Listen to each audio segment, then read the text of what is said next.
నాకు వాళ్ళు ఏ పదవాన్ని ఇయని ఏదైనా తల్లిగా గుర్తించి శ్రీకాంతాచారి తల్లిగా అందులో న్యాయం జరగలేదు. తెలంగాణ రాష్ట్రం ఇచ్చిన తల్లి సోనియా గాంధీ. శ్రీకాంతాచారి త్యాగాన్ని చూసి శ్రీకాంతాచారి తల్లికి న్యాయం జరిగేది కూడా సోనియా గాంధీ, రేవంత్ రెడ్డి కాంగ్రెస్ పార్టీ వల్ల నాకు న్యాయం జరుగుతుందేమో, మరి అందులో జరగలేదు కదా, ఇంట్లో జరుగుతుందేమో అని అనుకుంటున్నా. 10 ఏళ్ళుగా అక్కడ జరగంది 10 రోజుల్లో కాంగ్రెస్ లో న్యాయం జరుగుతుంది మీరు ఎట్లా అనుకుంటారమ్మా? 10 ఏళ్ళు ఒకసారి గెలవలే, రెండోసారి గెలవలే, మరి ఇప్పుడు గెలుస్తుందని ఎందుకు అనుకున్నావు? అట్లా జరుగుతుందేమో. ఇప్పుడు కాంగ్రెస్ గవర్నమెంట్ వస్తుందని అనుకున్నావా? నాకు కూడా పదవి వస్తుందని అనుకుంటావా? కంపల్సరీ వస్తుందని అనుకుంటాం. ఎట్లా అనుకుంటాం? విద్యార్థి శవాల మీద కూర్చున్నాడు, వాళ్ళ శవాలను కింద వేసుకొని మీద కూర్చున్నాడు అన్నారు కదా. ఇదే శ్రీకాంతాచారి శవాన్ని బేస్ చేసుకొని శంకరమ్మ కూడా రాజకీయం చేస్తుంది అని కొంతమంది మాట్లాడుతున్నారు. దీనికి మీరేమంటారు? నాకు అన్న కడుపు నేను చేసుకుంటా.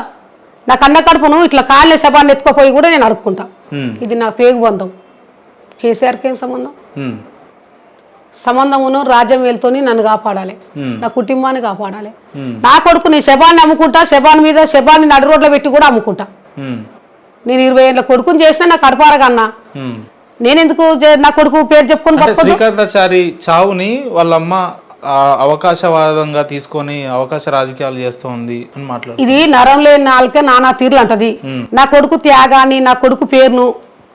నేను మొన్న ఊరి నుంచి వస్తున్నా, విజయవాడ నుంచి ఒక అతను వచ్చిండు, శ్రీకాంతాచారి ఫోటో చూసిండు. ఆయనది ఆంధ్ర, మాది తెలంగాణ. నాకన్నా ముందు వచ్చిండు. ఆయన ఎక్కడో జామ పళ్ళు తీసుకుండు. అమ్మ నువ్వు శ్రీకాంతాచారి తల్లివా అన్నాడు.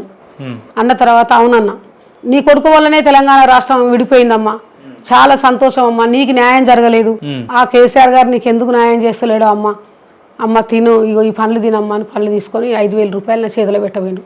పండ్లు తీసుకుంటా కానీ నేను డబ్బులు తీసుకున్నాను. మీరు ఏమని అనుకోరు కానీ నేను పళ్ళు తీసుకుంటా తింటాను కానీ నేను డబ్బులు తీసుకున్నాను.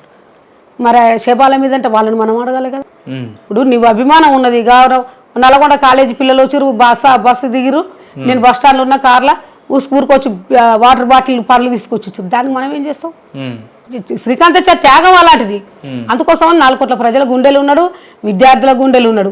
నేను అడుక్కునేది ఏముంది? శ్రీకాంతాచారి పేరు పెట్టి నేను బతుక, నా కొడుకు పేరు చెప్పి ఎందరో బతుకంగా, సీఎంలు కాగా, ముఖ్యమంత్రులు కాగా, రాష్ట్రమే ఏర్పడ్డది, కోట్లు సంపాదించరు, తెలంగాణ ప్రజలందరూ బతుకుతారు. కన్నతల్లిగా నాకు బతకడానికి అర్హత లేదా? శ్రీకాంతాచారి పేరు చెప్పి కేసీఆర్ గారు ముఖ్యమంత్రి అయినట్టున్నా మీరు? మరి అవును, శ్రీకాంతాచారి త్యాగంతో, అమరవీరుల త్యాగంతో తెలంగాణ రాష్ట్రం ఏర్పడ్డది. కేసీఆర్ ముఖ్యమంత్రి అయ్యిండు, మంచిగానే చేసిండు, చేయలేదంటాను, చేసిండు, కొన్ని జరగలేదు కాబట్టి ప్రజలు మళ్ళీ కాంగ్రెస్ గవర్నమెంట్ను కోరుకున్నారు. అమ్మ మీరు టీఆర్ఎస్ లో ఉన్నప్పుడు మీకు ఎటువంటి న్యాయాన్ని కోరుకున్నారు? అవి ఎందుకు ఇప్పటి వరకు అది నాకు ఏం న్యాయం కోరుకోలేదు, నాకేమో వాళ్ళు చేయరు అనే నమ్మకం ఏముంది, చేయరు.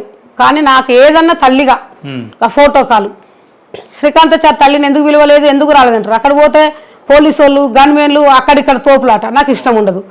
అది లేకుండా ఏదన్నా ఒక పదవి ఇవ్వండి.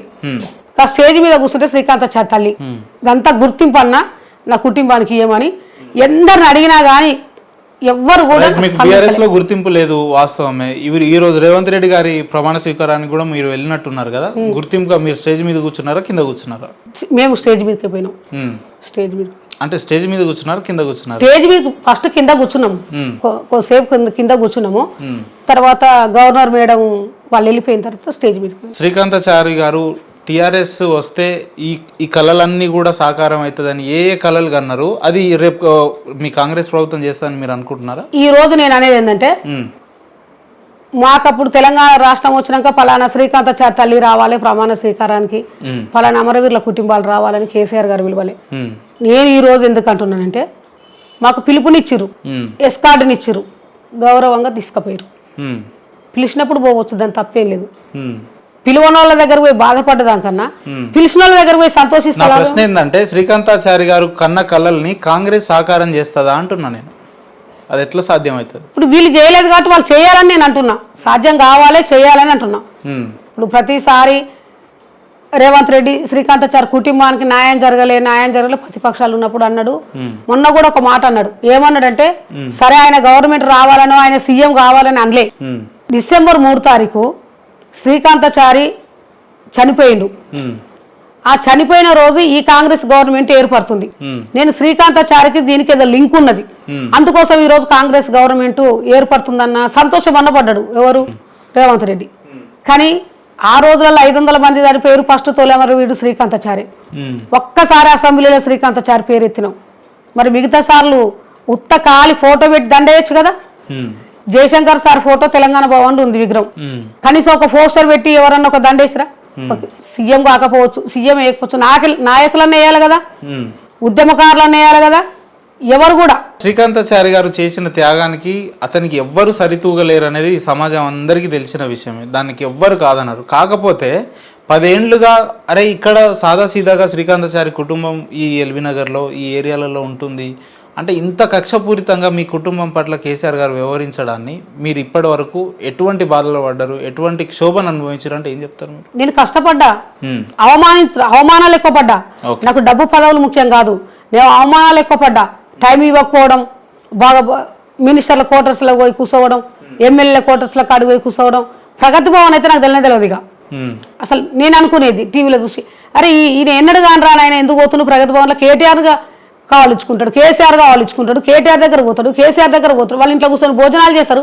అమరవీరుల కుటుంబాలు కేసీఆర్ ఇంట్లో ఒక ముద్ద తినే చూడడం లేదా, కనీసం ప్రగతి భవన్ మట్లెక్కడానికి కూడా మాకు లేదా, మా కొడుకులు చేసిన త్యాగానికి అని అనిపించింది. ఇంకొకటి, మొన్న అమరవీరుల దీపం ఓపెనింగ్ చేసినావు, ఎవరు పోవాలి అమరవీరుల దీపం ఓపెనింగ్కు? తల్లిదండ్రులు పోవాలి, అమరవీరుల కుటుంబాలు పోవాలి. ఏమరూరు ప్రశాంత్ రెడ్డి తోటి నువ్వు అమరవీరుల దీపం ఓపెనింగ్ చేసారు, సీఎం గారు చేయాలి.